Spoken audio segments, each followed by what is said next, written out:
Hey y'all, welcome to the Clock Tower. I'm Colton, and today I've got the first of our new series of Fate Stay Night Heaven's Feel deck profiles.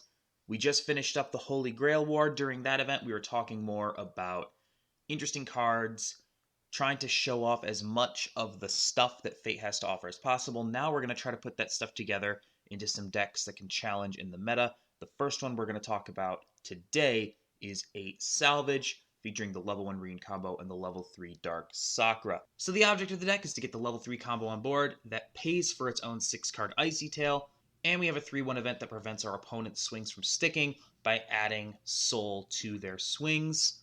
This is a decently competitive deck. Right now, I would say it's in the middle of what could be considered competitive, certainly good enough for locals, and potentially good enough for regionals play. I think with a little bit more fine-tuning, it can climb up to a more stable place in the regionals meta.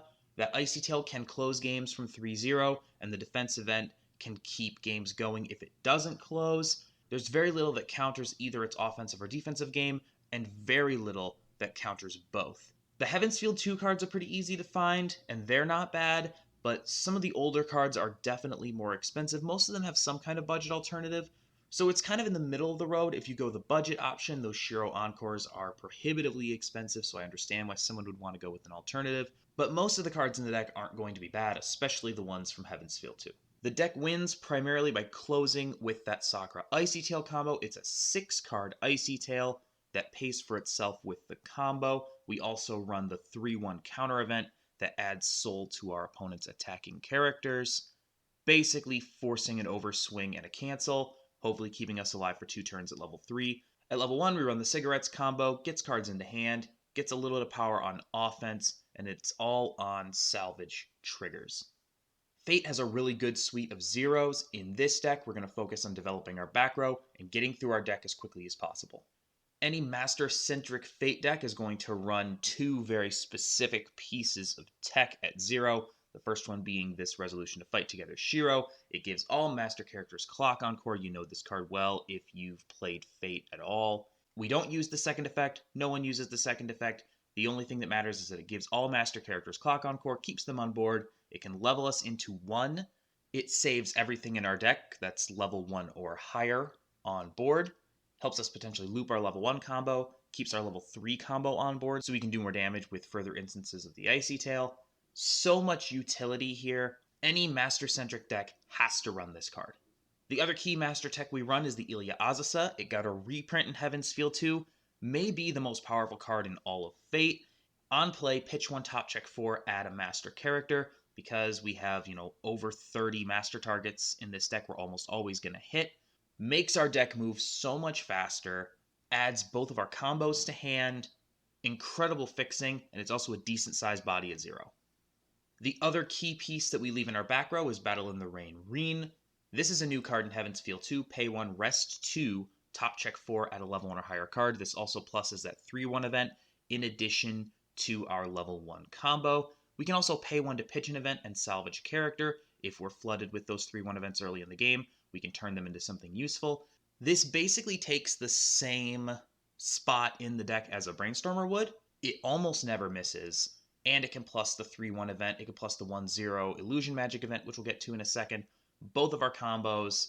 And the other thing it's resting is the Shiro, which just sits in the back row and doesn't do anything anyway. So really great synergy with this list and this deck. This Rider is probably the most important non-Master card that we run. It's a Riki on play, pay 1, clock 1, and we can salvage either a Master or Servant from Waiting Room, so we can salvage any character in the deck. When this card's damage is canceled, it goes to stock, so we can potentially refund the stock that we use to salvage our level 1 combo, level 3 combo, anything that we salvage out of our Waiting Room, the 2-1 free refresh, any of that. We can potentially refund it, especially if we swing this into an open lane early in the game.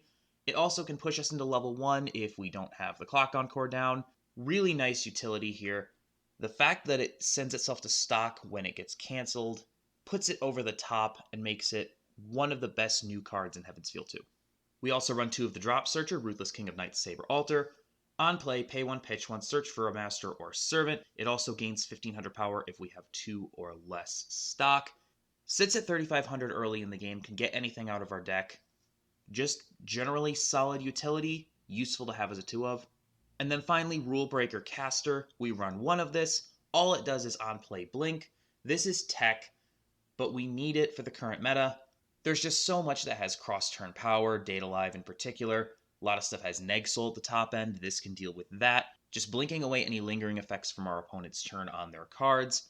Anything that returns to hand, like the Megamine or Aaron Obero combos. It has enough matchups where it's useful to justify its inclusion as a 1-of. Level 1 is focused on the combo and also some abilities we have to trade stock for cards. Our level 1 combo is Wielder of the Jeweled Sword Reen, basically an updated version of the old Invitation combo. Instead of being on reverse, it's on attack. Cigarettes combo, mill 2, salvage equal to the level of the 2 cards milled. Usually, if we tri-field this, we can salvage basically anything in the deck at least once. It gets up to about 7-5 on attack with the climax. It loses all of that power cross turn, so it's very small on defense. Basically can't be defended, especially against, anything with a big level 1 board, anything that plays standby. But it's solid enough, and it's on a good trigger. We'll talk more about the potential of playing the level 1 Ilya combo here. Honestly, both are really good options for different reasons. The Ilya's on a pants and opens up some things that we can do in blue. We'll talk about that a little bit more when we get to the end of the video and talk about other options. But for now, solid level 1 combo. Has the master trait, so it can be encored with a Shiro. We can potentially loop this combo. Nothing to write home about, but generally solid mid-game plussing. We have a couple other cards we run at level 1 as well. Towards the Battle Reen is a 2-of from the new set. On play, pay 1, pitch 1, top check 4, add a card. This can add climaxes to hand. This can add events to hand. Usually we're going to use this to dig for our climax at level 1. If we're, 30 cards in, don't have the climax in hand for the combo, but we know that there are a few targets left in the deck, we'll use this to try to get the combo into hand. It's a 2-of because of that primary utility. It can also plus us anything. It's a climax out. It's a stock out. It's got some uses. It's a 2-of. And then finally, we run the In Charge of Fuyuki Reem, the Amagi from previous iterations of red decks. It has 5 different effects. 1, during this card's battle, opponent can't play events. 2, it gains 2,000 power on offense. 3, all other masters and servants gain 500 power. 4, the most important ability here, on climax play, pay 1, top check 4, add a character, turning stock into cards. And the other ability, which basically doesn't get used, pay 1, send opponent's level 0 character from front row to waiting room. That would be so much more useful if it could target the back row as like an on-play, pay 2 or something. As it is, it's not useful at all. The Amagi is great, the little bit of extra power is great, and it's big enough on offense that if you don't get a third instance of the combo, you can push this into the front row pretty comfortably. Push your Reen combo to 8, and when you slam the climax, this is at 5, which can usually beat a lane, especially if we get to level 1 first. Has a lot of utility, less utility now than maybe it did in the past, but that little bit of power and that Amagi effect, certainly good enough to justify its inclusion. And finally, the only blue we play at level 1, the Illusion Magic event. On play, both players shuffle their waiting room back into their deck. This has a lot of potential tech uses, especially late in the game. It can fix a bad deck state if we're out in a bad way. It can prevent refresh damage if we're deep into the deck and don't have the 2-1 free refresh, which we'll talk about in a moment. It sets us up so we can get our early plays down with the 2 or fewer climax condition, and it can potentially decompress our opponent if their deck is compressed and they have a lot of clean cards in waiting room. So, a lot of uses here. This is not a card that's going to come down every game, but as a 1-of, certainly makes a lot of sense. And we intentionally run blue in this for some level 2 stuff, so there's enough blue that this works. Level 2 has some of the most interesting cards in the set. They're a bit expensive, but they do a lot for us. Starting with this 2-1 Heroic Renan Archer. On play, when there are 5 or fewer cards in deck, refresh your deck and draw 1. Functionally serves as a heal because it prevents refresh damage, and it also pluses a card on a decent sized body for 1 stock. In a vacuum, great profile, super useful. Has some limitations. It's not really usable if you have, more than, say, 13 cards in deck and you aren't really able to get down to 5 cards in deck comfortably. It can also decompress us if we're shuffling back clean cards from the deck that otherwise would have been triggered or otherwise, removed from the next deck. We're going to eat the damage that we save by playing this on a later swing. So it's not always something we target. It usually comes into play the second turn at level 2 after refresh, after early plays in the first turn, this card can come down, keep us from taking damage in the right circumstance while also plussing us a card, which can be, an event or a climax, any number of things. It also synergizes super well with the Ilia, because the Ilia basically makes this card's range 9 instead of 5, because we can immediately Ilia down into 5, potentially plus this off the Ilia, and then use the effect. It's not necessarily a card that we're trying to arrange our game state to use, but it has a lot of uses. It's a very unique profile that we don't see a whole lot of. Next is this back row assist, one of 3 great families Ilias Feel, 2000 power assist to all level 3 characters, and on play, pay 1 climax swap. This is the only access to climax swap in the entire set that doesn't target only green cards or the Excalibur climax. This is the best thing we have for that. It also gives power. That climax swap ability is incredibly useful. It's also pretty easy to pick up off the level 2 salvage combo. There's enough blue where we can get this down pretty easily. This is the primary reason that we're trying to fix for blue. Bails us out when we don't have the climax and gives us just enough power to hopefully win board with our early plays. Finally, at level 2, we play one backup. It's the Iliasville PR, 3500 backup if we have a Master or Servant on board. It has the Master trait, which means we can plus it off the Azusa. It's just a big backup. There are other options for backups for sure. There's the 2/5 Rider Leafa counter. There's the 3000 Sakura backup that memory kicks whatever it reverses. Both of those are useful. I think the power is most useful. It's also on color, so it fixes a little bit for blue. It's just good. It'll keep our early plays on board against just about anything. It can even deal with Dal's oversized standby targets, so helps us win board against really big stuff in a way that this deck normally can't. I like this. It's a big old punch that's underrated, and Ilia looks super freaking cute. Level 3 is all about the combo that can hopefully close the game, and the 3/1 event that keeps us alive. First things first, we have the early play heal, Resolution to Fight Reen. It's a 2 or fewer climax early play. It resonates with the 3/1 event. When we reveal that event at the start of our climax phase, it gives this card 3000 power until the end of our opponent's turn. That power can be blinked away. It's pretty easy to meet this condition. Usually the level 1 combo mills us enough that we're able to get into level 2 right after refresh. We also have other ways to get our deck refreshed, the Illusion Magic, the 2/1 free refresh. It's big enough to stay on board. If it does lose, we can clock on court with the Shiro, and we can use the Resonate again and again. Basically, as long as we have the 3/1 event in hand, this will sit at 11-5. Sits at 13-5 at the back row, can be backed up to 17 with the Ilia backup. Plenty of size on this, can actually win lanes against Dal and other standby builds. It's a pretty solid early play. I didn't love it at first, but having played it and tested with it, I've really grown to like it. Now let's talk combo. Makari's Grail Sakura, on play, draw 2, pitch 1. It has a combo list on attack, pay 3, pitch 1, 6 card Icy Tail, which means we mill the bottom 6 cards of our opponent's deck, and we burn X equal to the number of climaxes milled.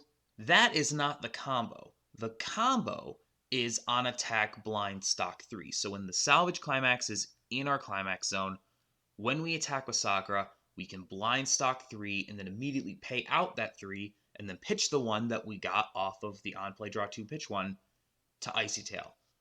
Basically, free Icy Tail when the combo is down. High damage threshold here, multiple instances of damage. We're looking at swinging for 3 and an Icy Tail, 3 and an Icy Tail, 3 and an Icy Tail, and because we milled out, well over 20 cards at this point, very likely a refresh point as well. So this is the kind of combo that can definitely close a game. It also can play into our opponent being compressed if they're well compressed. If they are compressed, we could potentially punish them for that with the Icy Tail. And we also leave enough stock, because each swing generates stock as well, to play our 3/1 events on defense. One downside is that it's not very big. It only sits at 9-5 and doesn't get power when it does anything. So even if we have the back row, it's only swinging for 12-5, which is pretty easy to back up. So a little undersized, but we can encore it with the Shiro, which is super nice. We can also get it with the Ilia Azusa because it has that master trait, and it's on a salvage, which is obviously an excellent trigger. There's a lot to like with this combo, and I think with the right tools around it, it can become one of the more powerful combos in the current meta. If you've been here for a minute, y'all know how much I love to play defense, and this is one of the coolest defensive events I've ever seen. 3/1 counter event cannot be played unless there's a jewel character on field, which means that we need to leave a Reen on board somewhere in order to use this. Usually we're going to leave the back row Reen that we've been using all game long in place. We can put the Amagi back there. We can just throw down the level 1 combo if we want. There just has to be a Reen on board if we're going to use this event. The early play counts as well. On play, it goes into memory directly. Choose an opponent's character. It gains +4 soul until the end of turn for each copy in memory. So you can't use this on any character that has hexproof, but every other character is fair game. It also resonates with the 3/2 early play, like we said, for power. Again, if we have a Reen on board, this lets us play defense, keeps us from dying, and they stack. So for each copy in memory, we're giving +4 soul, which means if we have 2 of these in hand, first time our opponent is swinging for 4 more than they were swinging for. This happens after trigger. So if they're swinging for 3, they're swinging for 7 now. If they're swinging for 2, they're swinging for 6. And if we put the second event down, now they're swinging for 10, 11, 12. I have played games before where I've dropped 3 of these and my opponent has swung for 15. No, it did not stick. There is the possibility that, especially on that first event play, you can eat 6 and die. That's a thing that can happen. So usually we're not going to play this unless our opponent is already swinging for lethal, just as a way to force them into an overswing. Obviously, it depends, on the game situation. We might need to play it down earlier if our opponent has a lot of auto burn damages, things like that. However, if you do play this down and you eat 6, that's 6 you were going to eat regardless, assuming that your opponent had enough swings left to swing for 6. So as much as that turns people away from this, once you learn which situations you play this card in and which ones you don't, it becomes a really, really powerful tool for staying alive. Almost always buys you an extra turn at level 3. Really effective on opponents' combo turns, because even if they're doing auto damage, if you can cancel, 2 of their vanilla swings, they don't usually do enough auto damage, especially if you can, find another cancel in their, 3 or 4 other instances of damage to close you out without those vanilla swings. So, really powerful event.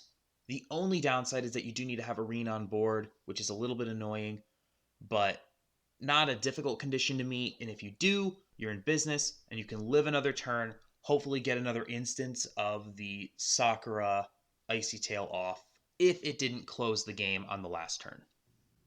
The strengths of the deck are the Icy Tail combo that can close from 3-0 and actually win a game in one turn.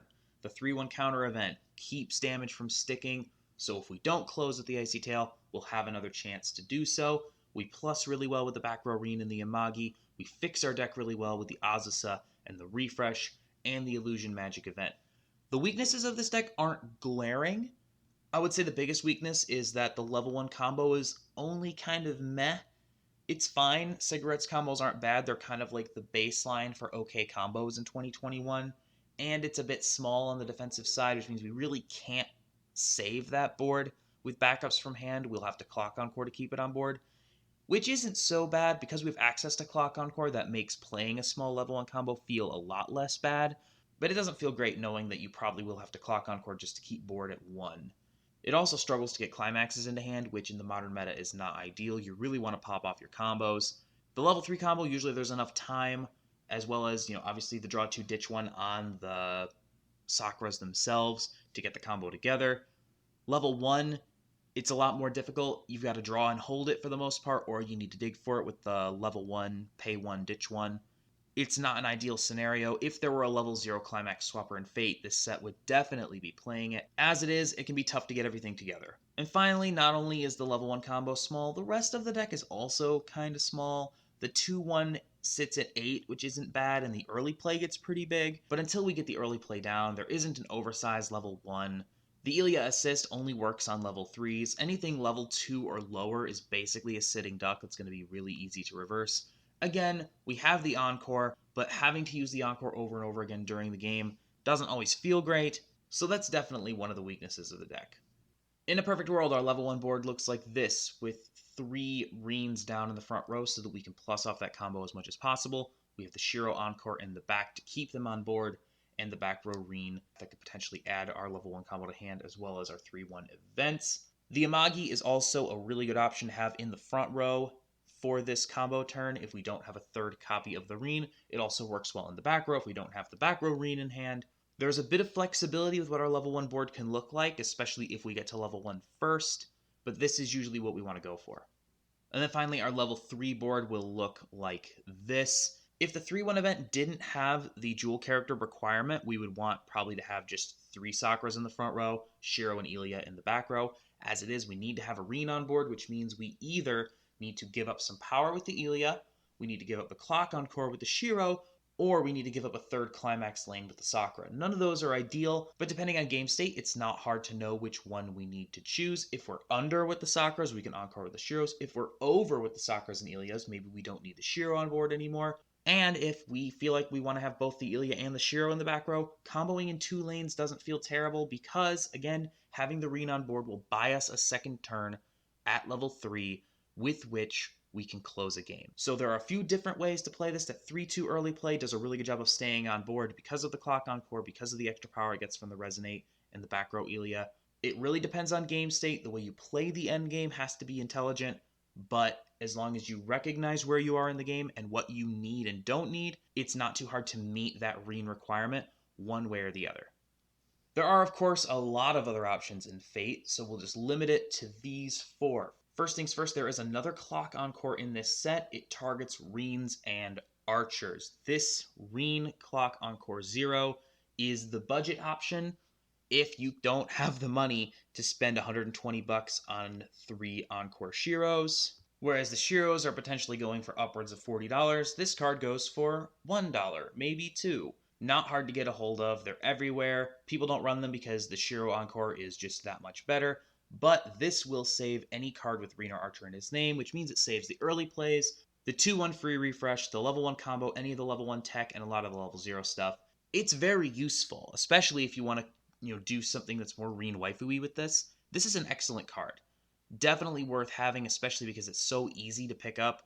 Run this if you don't want to run the Shiro. It doesn't take away too much, except at the very end of the game because this doesn't save the Sakuras.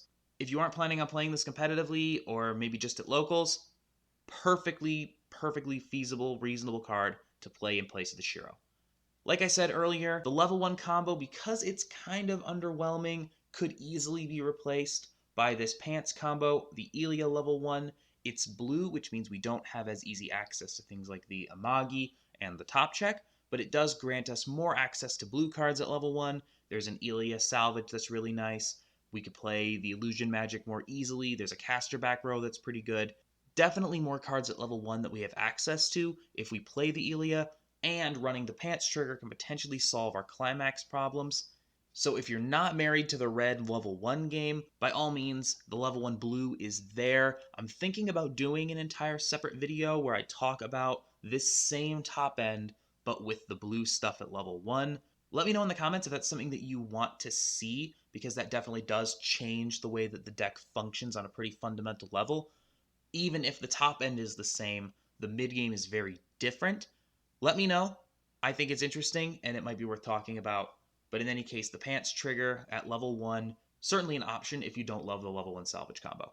At level 3, there's an Archer. On play, pitch 1, we can send a front row character of our opponents to their waiting room. It deals with standby, it deals with walls. It's a way of getting something big off of our opponent's board, potentially a one-of tech, depending on maybe what your local meta looks like. I don't think this is quite there. It's on a servant character, which isn't great. It doesn't get super big, but still, certainly an interesting little tech piece if you're running into a lot of big stuff at the top end.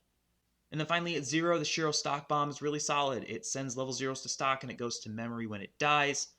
Denies level 1 combos because it clears its own board, and it memory compresses. Certainly worth thinking about. I don't think there's enough room for it, but if you like this better than something else, by all means, it works well in this deck. So finally, here is the list. You'll see a lot of approximate prices on here for some of the older cards. In particular, that Shiro, it's really hard to find anywhere at any price. You're probably going to end up spending around $40 a copy, potentially more, depending on where you find it. This is one of those things where you maybe just shoot your shot into the Facebook groups and hope that it's there. Not an easy card to get a hold of anymore. The Drop Searcher, can be found, but it's also pretty expensive just because it shows up in almost every Fate list, at least as a one of. So that's running roughly $30 a copy. If you can find good deals on both of those, you're in pretty good shape. The Reen Archer free refreshes are also a bit on the expensive side. The Amagi, usually around $10, depending on where you find it, but you can probably find it for cheaper with some digging. Like I said, the new stuff is relatively inexpensive. I think the most expensive new card in this deck is the Sakura combo. It's about $7-8 a copy, so you can get your playset for about 30. Not bad at all. If you're just gonna play Heaven's Field 2 stuff, it's not expensive. But the unfortunate truth of the matter is there are a lot of older Fate cards that you really do need in order to run this at its maximum potential. So a little more expensive than is ideal. Like I said, though, the Shiro can be replaced with the Reen if you're not going to play this competitively. You don't necessarily need the drop searchers. You might run a fourth copy of the Ricky instead if you don't want to run the drop searchers. Maybe slide those Shiro bombs in there at 0 as well to help win board. Certainly some budget options if you aren't planning on playing this at a super high competitive level.